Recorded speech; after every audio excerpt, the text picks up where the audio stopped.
Do you want the whole course really quickly? Yes, If you were recording this, the whole course could have been done right now. Right. But here's the tube, the inner filament of a diode tube, and here's the the glass tube, and they're each connected with wires outside the outside world.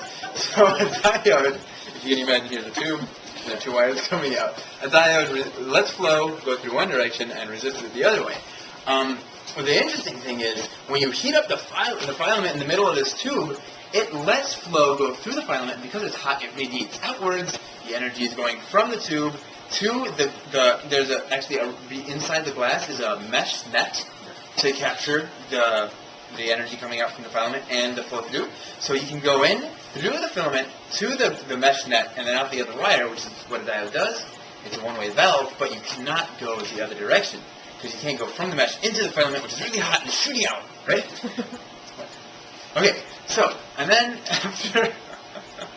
after we go through and we talked about all the different resistors, capacitors, inductors, and now we're beginning to do things that are interesting, that are beginning to tip the toe between non-digital and digital electronics, which is this line right there, the decision-making to let current flow or not flow, which is that border between digital and non-digital, and transistors, where they can decide whether So let current flow or not flow. let my current flow. To flow or not No. flow.